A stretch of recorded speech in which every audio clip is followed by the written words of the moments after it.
పేదలకు నాణ్యమైన వైద్య సేవలు అందించడమే లక్ష్యమని, అందులో భాగంగానే ప్రభుత్వం ఆసుపత్రులు, ఆరోగ్యశ్రీ బలోపేతం చేస్తున్నామని ఆరోగ్య శాఖ మంత్రి దామోదర్ రాజనరసింహ తెలిపారు. కూకట్పల్లిలోని ప్రగతి నగర్లో ప్రసాద్ హాస్పిటల్స్ను ఆరోగ్య శాఖ మంత్రి Damodar Rajanarasimha, hospital managing director doctor K Suma Prasad ఆదివారం ప్రారంభించారు. ఈ సందర్భంగా మంత్రి దామోదర రాజనరసింహ మాట్లాడుతూ, డాక్టర్ కేవీఆర్ ప్రసాద్ 1974లో నాణ్యమైన ఆరోగ్య సంరక్షణను అందుబాటులోకి తీసుకురావాలన్న లక్ష్యంతో శ్రీదేవి నర్సింగ్ హోమ్ను ప్రారంభించారన్నారు. 5 దశాబ్దాలకు పైగా పేదలకు సేవలు అందించారని పేర్కొన్నారు.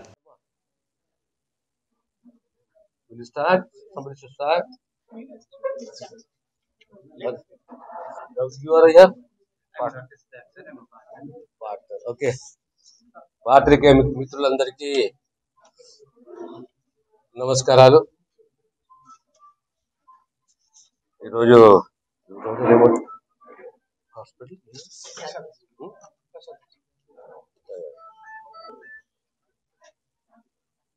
ప్రసాద్ హాస్పిటల్ కూడా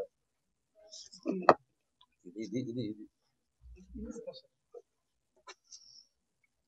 మిత్రులారా, ప్రసాద్ హాస్పిటల్ అంటే మీ అందరూ ఆశ్చర్యపడవచ్చు. ఈ అమ్మగారు ఫ్యామిలీకి మాకేం సంబంధం అని చెప్పి. I was studying in Osmania engineering college in 80s. అప్పటి అనుబంధము. నా మిత్రుడు ఉండే డాక్టర్ దయా అని చెప్పి, వారి సత్యమని డాక్టర్ ఇంద్ర. ఆ మిత్రు దగ్గర ఆప్త మిత్రుడు నాకు. అప్పుడు హాస్పిటల్కు వారాసుడు ఉన్న శ్రీదేవి నర్సింగ్ హోమ్కు పోయేవాళ్ళం, కలిసేవాళ్ళం. సుమారు 40 సంవత్సరాల పైచిలకు అనుబంధం.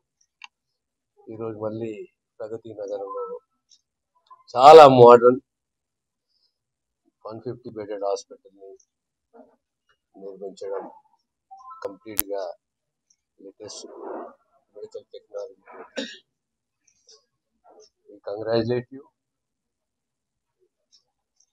ఈ ప్రాంతానికి ప్రత్యేకంగా, ఈ ప్రాంతానికంతా కూడా ప్రజలకు మంచి ఆరోగ్య సేవలు అందిస్తారని చెప్పి ఆశిస్తున్నాను. ఎందుకంటే ప్రగాఢ అనుభవం ఉంది. ప్రసాద్ అనేది ఒక బ్రాండ్ మొదటి నుంచి కూడా చాలా మందికి తెలియకపోవచ్చు, కానీ at least as far I'm concerned, I know it. I am committed to this profession. I once again congratulate you. And it's a nice building, very modern building, and completely equipped. మేము కూడా, మా సర్కారు కూడా ఇదే పదంలో, ఇదే పద్ధతిలో పోవాలని ఆలోచన ఉన్నది. ప్రధానంగా పేదవారికి కావాల్సింది ప్రమాణాలతో కూడిన విద్య, ఆరోగ్య భద్రత అనేది ప్రభుత్వ బాధ్యత. ఆ దిశగా ప్రభుత్వ ఆలోచన ఉంది. ముఖ్యంగా ఆరోగ్యశ్రీ కానీ, ఈ మధ్య ఆరోగ్యశ్రీకి సంబంధించి కూడా ప్రొసీజర్స్ కోర్స్ని పెంచాము. 98+65 అంటే సుమారు 163 కోర్సు పెంచాము. దానికి అదనపు సుమారు రేట్స్ కూడా రివైజ్ చేశాము. ఆర్డర్స్ రాబోతున్నాయి త్వరలోనే. రేట్స్ కూడా రివైజ్ చేశాము, ప్రొసీజర్ పెంచాము. సుమారు 1800 పైచిలకు ప్రొసీజర్స్ ఇప్పుడు.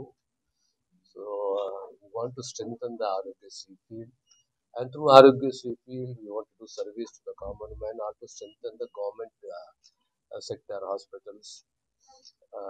ఆ దిశగా ప్రభుత్వం ఆలోచన చేస్తున్నది. డిజిటల్ హెల్త్ కార్డ్స్ అనే అంశం కూడా ముఖ్యమంత్రి గారు చాలా ఇంట్రెస్ట్ చూపెడుతున్నారు. వారు అంటున్నారు ఈ డిజిటల్ హెల్త్ కార్డ్ కూడా ఇంప్లిమెంట్ చేయాలి అని చెప్పేసి. సో స్టెప్ బై స్టెప్ ఈ హెల్త్ ఫీల్డ్లో ముందుకు ఒక దిశతో ముందుకు పోతామని పూర్తి విశ్వాసం మాకున్నది. రేవంత్ రెడ్డి గారి నాయకత్వం. Thank you.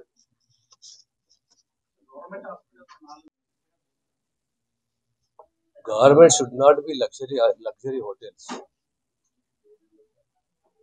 23 అంతస్తులు 24 అంతస్తుల హాస్పిటల్ కావాలి. What are the medical norms?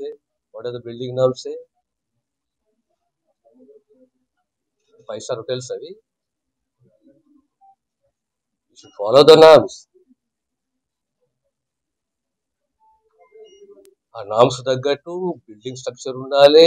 Building structure తగ్గట్టు బెడ్స్ కు తగ్గట్టు సిబ్బంది, దానికి తగ్గట్టు ఎక్విప్మెంట్.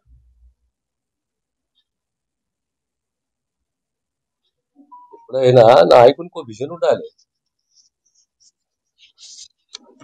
సరేలే, ఐ డోంట్ వాంట్ కామెంట్.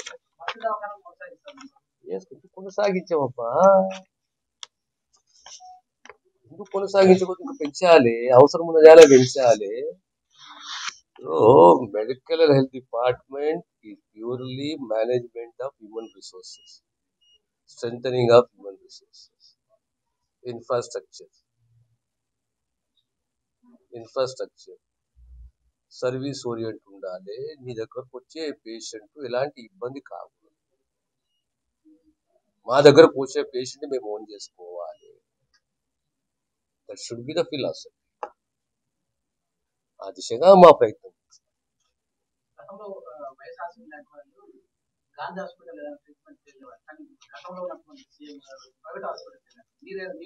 మా తండ్రి గాంధీ హాస్పిటల్ పోయినప్ప, మా తండ్రి కూడా 4 సార్లు 5 సార్లు ఎమ్మెల్యే ఉండే, మంత్రులు ఉండే. మేము కూడా గాంధీ హాస్పిటల్ పోతాము, ఎందుకు పోకూడదు? Thank you.